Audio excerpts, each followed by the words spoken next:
Good afternoon, my dear students. நம்ம last கிளாஸில் drug delivery system அப்படின்ற டாபிக் பற்றி நான் வீடியோ போட்டிருந்தேன்.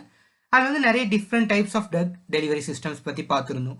அதோடைய அட்வான்டேஜஸ் அண்ட் டிஸ்அட்வான்டேஜஸ் பற்றி டிஸ்கஸ் பண்ணியிருந்தோம். அது வந்து எல்லாமே லிசன் பண்ணியிருப்பீங்கன்னு நினைக்கிறேன். அதில் ஏதாவது டவுட்ஸ் இருந்துச்சுன்னா கேளுங்க. ஃபஸ்ட்டு முன்னாடி சொன்ன மாதிரி don't hesitate to ask the doubts. ஓகேங்களா? நீங்கள் வந்து டவுட் கேட்கறதுக்கு ஹெசிடேட் பண்ணிகிட்டே இருந்தீங்கன்னா நிறைய அட்வான்ஸாக போக போக நிறைய விஷயம் வந்து கன்ஃபியூஷன்லேயே போயிட்டுருக்கும், புரியாது. ஓகேவா? ஸோ பேசிக்லே உங்களுக்கு எந்த அளவுக்கு புரிஞ்சிக்க முடியுமோ அந்த அளவுக்கு டவுட் கேட்டு புரிஞ்சுக்கோங்க. ஓகே, இப்போ நாவல் ட்ரக் டெலிவரி சிஸ்டம் அப்படின்றது என்னென்னா, நாவல் அப்படின்றது புதுமையானது, அதாவது அட்வான்ஸ்ட். அதை வந்து ரீசெண்ட் டைம்ஸில் என்ன மாதிரி ரிசர்ச்லாம் பண்ணியிருக்காங்க, அதில் என்ன மாதிரி டெவலப்மெண்ட்ஸ்லாம் வந்துட்டுருக்கு அப்படின்றது தான் என்ன சொல்லுவாங்க, நாவல் ட்ரக் டெலிவரி சிஸ்டம், என்டிடிஎஸ் அப்படின்னு சொல்லுவாங்க. அதை பற்றி நம்ம பார்க்க போகிறோம். அது வந்து ரீசன்ட் ட்ரெண்ட்ஸ், அதாவது அதில் என்னென்ன புதுவிதமான ட்ரெண்ட்ஸ், புதுவிதமான ரிசர்ச் எப்படிலாம் அண்டர்கோ பண்ணிகிட்ருக்காங்க, அதில் வேறு என்னென்ன டெலிவரி சிஸ்டம்லாம் இருக்குது, அதை வந்து எப்படி எஃபெக்டிவாக நம்ம வந்து டெலிவர் பண்ணுறாங்க அப்படின்றத பற்றி படிக்கிறது தான் நாவல் ட்ரக் டெலிவரி சிஸ்டம். இந்த novel drug delivery system NDDS உடைய டெஃபினேஷன் பார்த்தீங்கன்னா, it is based on promoting the therapeutic effect of a drug and minimising the toxic effect of the drug. அதாவது தெரபியூட்டிக் எஃபெக்ட், அதோடைய ஃபார்மகாலஜிக்கல் எஃபெக்ட், நமக்கு உடம்புக்கு தேவையான effect இருக்குல்ல, அந்த எஃபெக்டை அதிகப்படுத்தணும், அதே சமயத்தில் டாக்ஸிக் எஃபெக்டை கம்மி பண்ணணும். இதுதான் வந்து மெயின் எய்ம். இதுக்காக நம்ம என்ன பண்ணுறோம், by increasing the amount and persistence to the target cell. இதை வந்து நம்ம எப்படி அச்சீவ் பண்ணுறோம் அப்படின்னு பார்த்தீங்கன்னா, அந்த ட்ரக்கோடைய அமௌண்ட், நம்ம உடம்புல போயிட்டு பயோ அவைலபிலிட்டி ட்ரக் இருக்குல்ல, நம்ம பிளட்டில் போய் எவ்வளோ ட்ரக் ரீச் ஆகுதோ அதான் வந்து பயோ அவைலபிலிட்டி அப்படின்னு சொல்லியிருந்தேன்.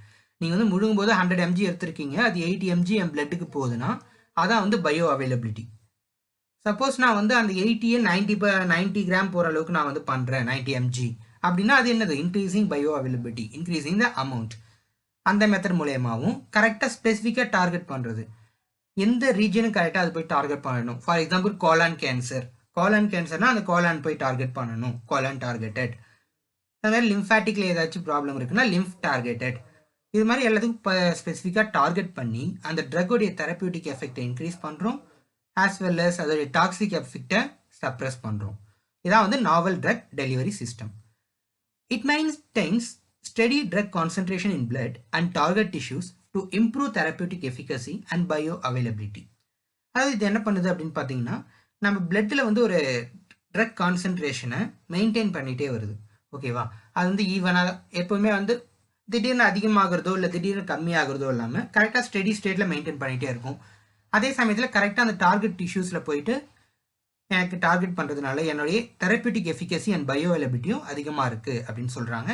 எக்ஸாம்பிள் வந்து பார்த்தீங்கன்னா லிப்போசோமல் ட்ரக் டெலிவரி சிஸ்டம். இதெல்லாம் வந்து டீட்டெயில்ஸாக வந்து நீங்கள் பிஃபார்ம்ஸில் மோஸ்ட்டாக படிப்பீங்க. பிஃபார்ம்லாம் போகிறப்ப டிஃபார்ம் ரேஞ்சில் ஜஸ்ட் தெரிஞ்சு வச்சுக்கோங்க. இப்போ லிப்போசோமல் ட்ரக் டெலிவரி சிஸ்டம் இது எல்லாமே வந்து இப்போ ரீசெண்ட் டைம்ஸில் இந்த என்டிடிஎஸ் அப்படின்றதுல தான் ரிசர்ச் அதிகமாக போயிட்டுருக்கு. ஓகேங்களா? புதுசாக என்ன மாதிரி ஃபார்முலேஷன்ஸ் கொண்டு வரலாம், எப்படி எஃபெக்டிவாக ஒரு ட்ரக்கை கொடுக்கலாம் அப்படின்ற மாதிரியான ரிசர்ச் ஒர்க்ஸ் தான் இப்போ ரீசெண்ட் டைம்ஸில் நிறைய சயின்டிஸ்ட் அண்டர்கோ பண்ணிகிட்ருக்காங்க. இல்லை நான் எம்ஃபார்ம் பிஜியில் பண்ண அந்த ப்ராஜெக்ட் டாபிக்ஸ் வந்து லிப்போசோமல் ட்ரக் டெலிவரி சிஸ்டம். ஓகேங்களா? இது வந்து என்ன பண்ணுவாங்கன்னா, ஒரு லிப்போசோம், அதாவது ஒரு லிப்பிட் ஏஜென்ட்ஸ் கூட பைண்ட் பண்ணி அந்த ட்ரக்கை வந்து எஃபெக்டிவாக டார்கெட் பண்ணுவாங்க. ஏன்னா சப்போஸ் ஒரு சில ட்ரக்ஸ் வந்து வாட்டர் சொலிபிளாக இருக்குன்னு சொன்னோம் இல்லையா, அந்த வாட்டர் சொலிபிள் வந்து கரெக்டாக அதில் அந்த பேரியர் தாண்டி போட முடியாது.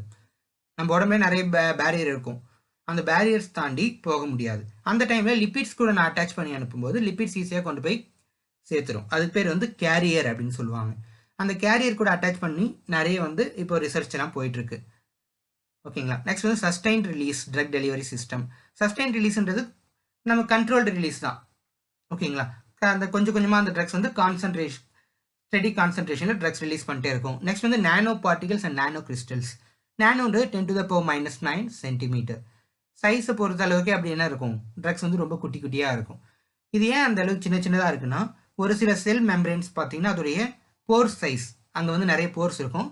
அந்த போர்ஸில் ஒரு குறிப்பிட்ட சைஸுக்கு மேலே அந்த ட்ரக்ஸால் உள்ளே போக முடியாது. அப்போ நான் வந்து நானோ சைஸ், அந்த சைஸை வந்து கம்மி பண்ணி அந்த ட்ரக்கை நான் அனுப்பும்போது எனக்கு வந்து என்ன ஆகும், ஈஸியாக அந்த இடத்துல போய் டார்கெட் ஆகும். இதனால் நானோ பார்ட்டிகல்ஸ், அதுக்கப்புறம் அயன்டோஃபோரெட்டிக் டிவைசஸ், சம் டிவைசஸ்லாம் வச்சு நம்ம வந்து இது பண்ணுவாங்க. வெளியிலேருந்து கரண்ட்டு கொடுக்கறது, கரண்ட் கொடுக்கும்போது கரெக்டாக அந்த இடத்துல போய் டார்கெட் பண்ணணும். நம்ம எந்த இடத்துல கரண்ட் வைக்கிறோமோ அங்கே போய் டார்கெட் பண்ணும். அதுக்கப்புறம் வெளியில் அல்ட்ரா சவுண்ட், வெளியில வந்து சவுண்டு நம்ம இது பண்ணுவோம். எந்த இடத்துல அந்த சவுண்ட் வைப்ரேஷன் கிடைக்குதோ அந்த இடத்துக்கு அந்த ட்ரக் வந்து ரீச் ஆகும். இதே மாதிரிலாம் நிறைய அட்வான்டேஜஸ் இருக்குது. நெக்ஸ்ட் வந்து பம்ப்ஸ் இருக்குது. இம்ப்ளான்ஸ் வந்து முன்னாடி சொல்லியிருப்பேன். இம்ப்ளான்ஸ் எதுக்காக யூஸ் பண்ணுறாங்க அப்படின்னு பார்த்தீங்கன்னா சிப் செட் பண்ணுற மாதிரி தான். கரெக்டாக ஒரு இடத்துல வந்து என்ன பண்ணுறாங்க, ஒரு ஸ்கின் அண்டர் ரீஜனில் நம்ம என்ன பண்ணுறோம், சிப்பு வந்து அந்த ட்ரக்கை வந்து இன்சர்ட் பண்ணிவிட்டு அது வந்து ஒரு சர்டன் பீரியட் ஆஃப் டைம், ஒரு 1 மந்த்துக்கு 2 மந்த் அது மாதிரி என்ன பண்ணும், ட்ரக் ரிலீஸ் பண்ணிட்டே இருக்கும் ஸ்டெடி கான்சன்ட்ரேஷனில். இதான் வந்து நாவல் ட்ரக் டெலிவரி சிஸ்டம்க்கு எக்ஸாம்பிள்ஸ்.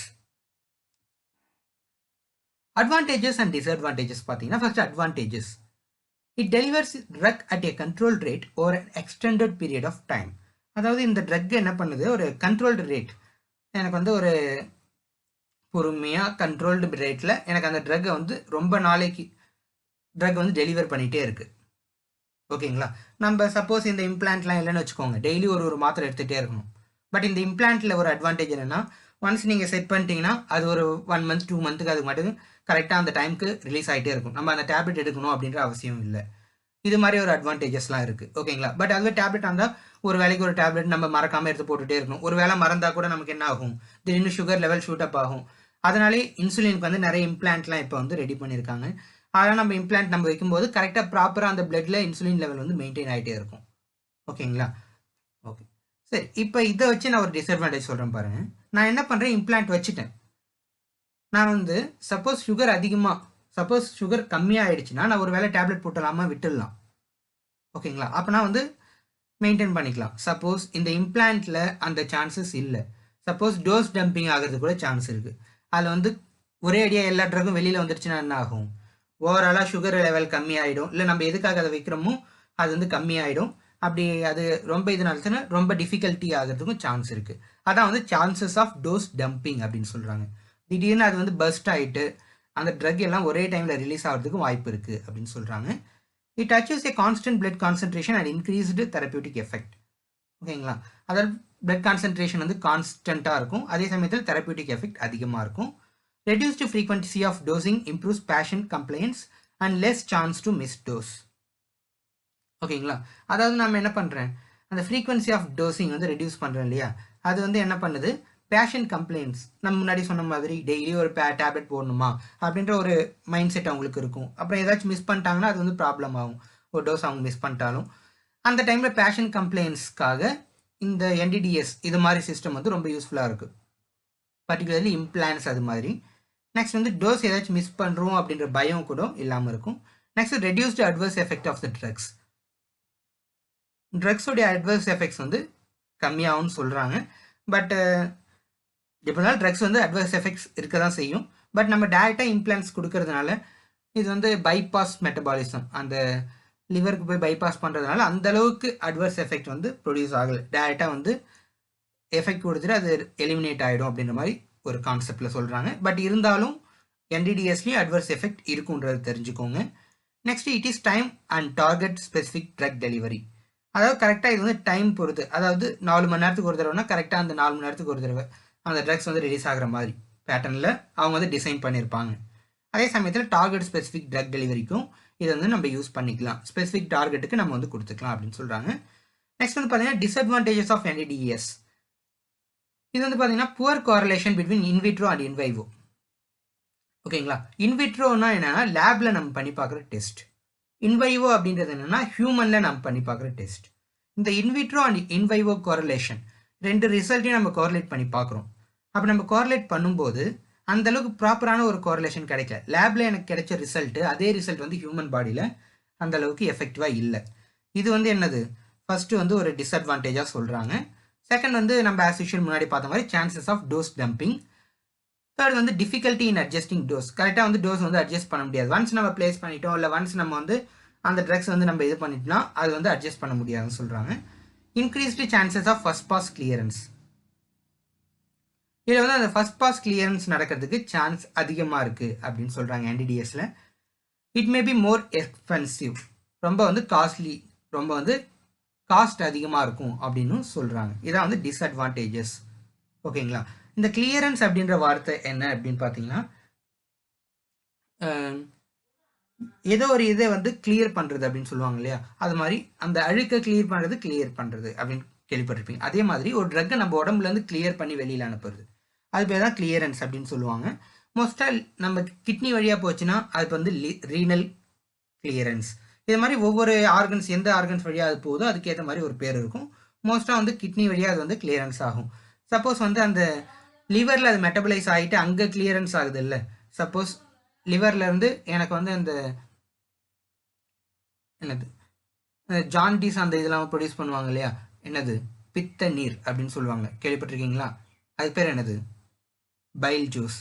அந்த பைல் ஜூஸ் எங்கே ப்ரொடியூஸ் ஆகுதோ அந்த இடத்துல தான் நமக்கு வந்து என்ன ஆகும், இந்த ரீனல் கிளியரன்ஸ் அந்த ஹெப்பாட்டிக் அந்த லிவரில் நடக்கிற ப்ராசஸ் சப்போஸ் அங்கேருந்து எக்ஸ்கிரீட் ஆகுதுன்னா அந்த பித்த நீர் அந்த ஜாண்டிஸ் பைல் ஜூஸ் எங்கே ரிலீஸ் ஆகுதோ அந்த வழியாக தான் அது வந்து வெளியில் வரும். அதுமாரி அந்த ஃபாஸ்ட் கிளியரன்ஸ் வந்து இந்த என்டிடிஎஸ் சிஸ்டமில் அதிகமாக இருக்கும், அந்த சான்சஸ் வந்து அதிகமாக இருக்கும்னு சொல்கிறாங்க. இதெல்லாம் வந்து advantages and disadvantages of NDDS. Next is prodrug. Prodrug is a drug substance that is inactive when administered in the body. It is metabolized into active form once administered and shows its action. ப்ரோட்ரக்ன்றது எப்படின்னா வெளியிலேருந்து நம்ம எடுக்கும்போது அது வந்து inactive ஃபார்மில் இருக்கும். அதுவே நம்ம உடம்புல நம்ம அட்மினிஸ்டர் பண்ணதுக்கப்புறம் அது போயிட்டு மெட்டபலைஸ் ஆகிட்டு ஒரு ஆக்டிவ் இன்க்ரீடியன்ஸாக மெட்டபலைஸ் ஆகும். ஓகேங்களா? வெளியில் வந்து இன்ஆக்டிவாக இருக்க ஆள் உள்ள நம்ம ஒன்ஸ் எடுத்துக்கிட்டதுக்கப்புறம் அது வந்து ஆக்டிவாக மாறி ஆக்ஷன் ப்ரொவைட் பண்ணும். இது பேர் தான் வந்து ப்ரோட்ரக் கான்செப்ட். இந்த ப்ரோட்ரக் கான்செப்ட் என்ன பண்ணுவாங்க அப்படின்னு பார்த்தீங்கன்னா, உடம்புல போனதுக்கப்புறம் கெமிக்கல் கன்வர்ஷன், ஏற்கனவே வந்து இன்ஆக்டிவ் ஃபார்மில் இருந்த ட்ரக் ஒரு ஆக்டிவ் ஃபார்மகாலஜிக்கல் ஏஜென்ட்டாக வந்து கன்வெர்ட் ஆகும். நம்ம உடம்புல ஏதோ ஒரு மெட்டபாலிக் ப்ராசஸ் மூலயமா, பர்டிகுலர் மெட்டபாலிக் ப்ராசஸ் ஏதாவது ஒரு என்சைம்ஸோடைய ஆக்ஷனால் அந்த ட்ரக் வந்து என்னவாகலாம், இன்ஆக்டிவ் ட்ரக்லேருந்து ஆக்டிவ் ட்ரக்காக மாறி அது வந்து நம்ம உடம்புல ஃபார்மகாலஜிக்கல் ஆக்டிவ் ட்ரக்காக இருக்குது. ஓகேங்களா? இது வந்து ப்ரோட்ரக். ஒரு சில ட்ரக்ஸ் வந்து என்ன பண்ணும், மெட்டபலைஸ் ஆகிட்டு டாக்ஸிக் ட்ரக்காக மாறது கூட சான்ஸ் இருக்குது. ஓகேங்களா? நமக்கு வந்து எந்த ட்ரக்லாம் இன்ஆக்டிவாக இருந்து நம்ம உடம்புல வந்து மெட்டபலைஸ் ஆகிட்டு ஆக்டிவ் ஃபார்மகாலஜிக்கல் ட்ரக்காக மாறுதோ அது மட்டும்தான் ப்ரோட்ரக். மற்றபடி மெட்டபலைஸ் ஆகி கெமிக்கல் கன்வர்சேஷன் மூலயமா வேறு ஏதாவது டாக்ஸிக் ட்ரக் இல்லை அன்டிசையர்டு ட்ரக் ப்ரொடியூஸ் ஆச்சுன்னா அது வந்து ப்ரோட்ரக் கிடையாது. அது ஞாபகம் வச்சுக்கோங்க. Next, poorly absorbed drugs are used for formulation of prodrug to improve absorption, distribution, metabolism and excretion. இதான் வந்து பேசிக் ப்ராசஸ் ADME. நம்ம சாப்பிட்ற ட்ரக் அப்சார்ப் ஆகணும், டிஸ்ட்ரிபியூட் ஆகணும், மெட்டபலைஸ் ஆகணும், ஃபைனலாக நம்ம உடம்புட்டு எக்ஸ்கிரீட் ஆகணும். இதான் வந்து major process, pharmaco kinetic process அப்படின்னு சொல்லுவாங்க. இந்த poorly absorbed drugs இதெல்லாம் வந்து என்ன பண்ணுது அப்படின்னு பார்த்தீங்கன்னா, நம்ம ஒரு ப்ரோட்ரக் ஃபார்மில் கொடுக்கலாம். ஓகேங்களா? ஏன்னா வந்து அப்சார்ப்ஷன்லேயே அது வந்து ஒழுங்காக அப்சார்ப் ஆகலை அப்படின்னா அது போய் மெட்டபலைஸ் ஆகிறது வந்து ப்ராப்ளமாக இருக்கும். ஸோ அது வந்து என்ன பண்ணுறேன், இன்ஆக்டிவ் ஃபார்மில் அது வந்து நல்லா அப்சார்ப் ஆகுது அப்படின்றப்ப நான் வந்து அது வந்து என்ன பண்ணுறேன், ஒரு கெமிக்கல் கன்வர்ஷன் ப்ராசஸ் மூலிமா அது வந்து இன்ஆக்டிவ் ஃபார்முக்கு மாற்றிட்டு அது வந்து என்ன பண்ணுறேன், நான் உடம்புக்கு வாய் வழியாக ஏதோ ஒன்று எடுத்ததுக்கப்புறம் அது வந்து நல்லா அப்சார்ப் ஆகும், எங்கே டிஸ்ட்ரிபியூட் ஆகும், அது வந்து மெட்டபலைஸ் ஆகிட்டு மெட்டபலைஸ் ஆனதுக்கப்புறம் தான் இங்கே வந்து டிஸ்ட்ரிபியூஷன் நடக்க போகுது. ஓகேங்களா? அப்சார்ப் ஆகுது, மெட்டபலைஸ் ஆகுது, மெட்டபலைஸ் நடந்ததுக்கப்புறம் தான் அது வந்து என்னவாகும், இன்ஆக்டிவ் ஃபார்ம்லேருந்து ஆக்டிவ் ஃபார்முக்கு மாறும். ஓகேங்களா? ஆக்டிவ் ஃபார்முக்கு மாறினதுக்கப்புறம் கரெக்டாக அந்த ட்ரக்ஸ் நமக்கு வந்து ஃபார்மகாலஜிக்கலி ஆக்டிவ், அதாவது நம்ம உடம்புக்கு தேவையான எஃபெக்ட் கொடுக்கக்கூடிய அந்த ஃபார்மாக அந்த ட்ரக் வந்து கன்வெர்ட் ஆகும். ஃபைனலாக அந்த ட்ரக் வந்து என்னவாகும், அதோட எஃபெக்ட் முடிச்சதுக்கப்புறம் கிட்னிக்கு வந்து எக்ஸ்கிரீட் ஆகிடும். இதான் வந்து prodrug concept. Normally prodrugs are the esters or amides of parent drugs. இந்த ப்ரோட்ரக்ஸ்லாம் மோஸ்ட்டாக எப்படி இருக்குன்னு பார்த்தீங்கன்னா, கெமிஸ்ட்ரி நிறைய பேருக்கு தெரிஞ்சிருக்கும், படிச்சிருப்பீங்க. எஸ்டர்ஸ், அமைட்ஸ் ஃபார்ம்ஸு, சால்ட் ஃபார்மு இதெல்லாம் இருக்குது இல்லைங்களா? மோஸ்ட்டாக வந்து சொல்யூபிலிட்டி இன்க்ரீஸ் பண்ணுறது சால்ட் ஃபார்மில் தான் பண்ணுவாங்க. ஏன்னா சால்ட் வந்து ஈஸியாக கரைஞ்சிரும்ன்றதுக்காக சால்ட் ஃபார்ம் பண்ணுவாங்க. அதுமாதிரி இந்த ப்ரோட்ரக்லாம் மோஸ்ட்டாக எப்படி இருக்கும் அப்படின்னு பார்த்தீங்கன்னா, ஒரு கெமிக்கல் காம்பவுண்ட் ஒரு ட்ரக்கோடைய எஸ்டர் ஃபார்ம்லேயோ இல்லை அதோடைய அமைட் ஃபார்ம்லேயோ தான் வந்து இந்த ப்ரோட்ரக்ஸ் வந்து மோஸ்ட்டாக கொடுத்துருப்பாங்க அப்படின்னு சொல்கிறாங்க. இதான் வந்து ப்ரோட்ரக் கான்செப்ட். ஒரு எக்ஸாம்பிள் பார்த்தீங்கன்னா, ப்ரோட்ரக் அண்ட் ஆக்டிவ் மெட்டபலைட்ஸ். இந்த மெசலமின், லிவோடோபா, குளோரம்ஃபெனிகால் சக்சினேட், குளோரம்ஃபெனிகால் பால்மிட்டேட், இந்த ட்ரக்ஸ்லாம் வந்து எப்படி இருக்கும் அப்படின்னு பார்த்தீங்கன்னா இன்ஆக்டிவ் ஃபார்மில் இருக்கும். ஓகேங்களா? இது வந்து மெசலமைன் அப்படின்ற ப்ரோட்ரக்கு என் உடம்புல போயிட்டு கெமிக்கல் கன்வர்ஷன் மூலயமா 5-அமினோசாலிசிலிக் ஆசிட் அதுவும் வந்து கன்வெர்ட் ஆகுது. ஓகேங்களா? அதுமாதிரி லீவோடோப்பா அப்படின்றது என்னென்னா டோப்பமினாக கன்வெர்ட் ஆகுது. லீவோடோப்பான்ற ப்ரோட்ரக்கு டோப்பமினாக கன்வெர்ட் ஆகுது. இந்த டோப்பமின் தான் வந்து என்னென்னா நம்ம வந்து பிரெயின் நல்லா ஃபங்க்ஷன் ஆகுது. மோஸ்ட்டாக ஹார்லிக்ஸ் விளம்பரத்தெல்லாம் போட்டுப்பாங்க, டாலர் ஸ்ட்ராங்கர் ஷார்ப்பர். அது காரணம் என்னென்னா இந்த டோப்பமின் அப்படின்ற இதுதான். நெக்ஸ்ட் வந்து குளோரம்ஃபெனிகால் சக்சினேட் அண்ட் குளோரம்ஃபெனிகால் பால்மிட்டேட். இது ரெண்டும் வந்து குளோரம்ஃபெனிக்கலாக மாறுது. இந்த குளோரம்ஃபெனிகால் வந்து கண்ணுக்கு வந்து கொடுக்கக்கூடிய ஒரு ட்ரக். ஓகேங்களா, அதாவது ஆன்டி இன்ஃப்ளமேட்டரி ட்ரக்ஸ் அப்படின்னு சொல்லலாம். இந்த குளோரம்ஃபெனிகால் வந்து நம்ம கொடுக்கும்போது குளோரம்ஃபெனிகால் சக்சினேட் ஆர் பால்மிட்டேட் இந்த ஃபார்மில் வந்து ப்ரோட்ரக்காக இருக்குது, அதாவது இன்ஆக்டிவ் ஃபார்ம். இது வந்து நம்ம உடம்புல ஏதோ ஒரு கெமிக்கல் ப்ராசஸ் மூலயமா இது வந்து ஒரு ஆக்டிவ் மெட்டபலைட். பேரே பாருங்கள், மெட்டபலைட். மெட்டபாலிசம் நடந்ததுனால அது வந்து ஆக்டிவாக மாறி இருக்கு. ஸோ அதனால் active metabolite of chloramphenicol palmitate. Active metabolite of levodopa எதுன்னு கேட்டாங்கன்னா டோப்பமின். இதான் வந்து இதோடைய எக்ஸாம்பிள்ஸ், சிம்பிள் எக்ஸாம்பிள்ஸ். ஓகே, இன்னைக்கு நம்ம வந்து ரொம்ப சின்ன டாபிக்ஸ் தான் பார்த்துருக்கோம். ஃபர்ஸ்ட் என்னன்னா நாவல் ட்ரக் டெலிவரி சிஸ்டம்னா என்னன்னு பார்த்துருக்கோம். நாவல்னா வந்து ஒரு புதுமையானது. அது வந்து எதுக்காகனா நம்ம ஃபார்மகாலஜிக்கல் எஃபெக்டை இன்க்ரீஸ் பண்ணணும், டாக்ஸிக் எஃபெக்டை சப்ரஸ் பண்ணணும். பை எப்படி நம்ம பண்ணுறோம்? By increasing the amount of drug and as usual நம்ம வந்து என்ன பண்ணுறோம்? டார்கெட் ஸ்பெசிஃபிசிட்டி, கரெக்டாக எந்த டார்கெட் கொடுக்குமோ அந்த டார்கெட்டில் கொடுக்குறோம். நெக்ஸ்ட் வந்து அதோட எக்ஸாம்பிள்ஸ்லாம் பார்த்துருந்தோம். நெக்ஸ்ட் அதோட அட்வான்டேஜஸ் அண்ட் டிஸ்அட்வான்டேஜஸ் பார்த்துருந்தோம். ஃபைனலாக ப்ரோட்ரக் கான்செப்ட்ஸ் பார்த்துருந்தோம். இன்னைக்கு கிளாஸ் வந்து ஓரளவுக்கு புரிஞ்சிருக்கும்னு நினைக்கிறேன். ஏன்னா இப்போ தான் நீங்கள் வந்து டிஃபார்ம் அடி எடுத்து வச்சுருக்கீங்க ஃபர்ஸ்ட் இயர்ஸ். ஸோ உங்கள் கான்செப்ட்ஸ் எல்லாமே கொஞ்சம் புதுசாக இருக்கும்.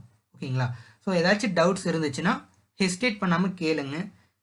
ஓகேவா, சப்போஸ் நான் வந்து உள்ளே நிறைய கன்ஃபியூஸ் பண்ணி விட்டுருக்கேன். ஓகேங்களா, எத்தனை பேர் டவுட் கேட்குறீங்கன்னு பார்ப்போம். நிறைய ட்விஸ்ட், நிறைய புரியாத கான்செப்ட்ஸ் கண்டிப்பாக இருக்கும். சப்போஸ் அது புரியலை அப்படின்னா don't hesitate to ask a doubt. Okay, thank you students. Stay home, stay safe.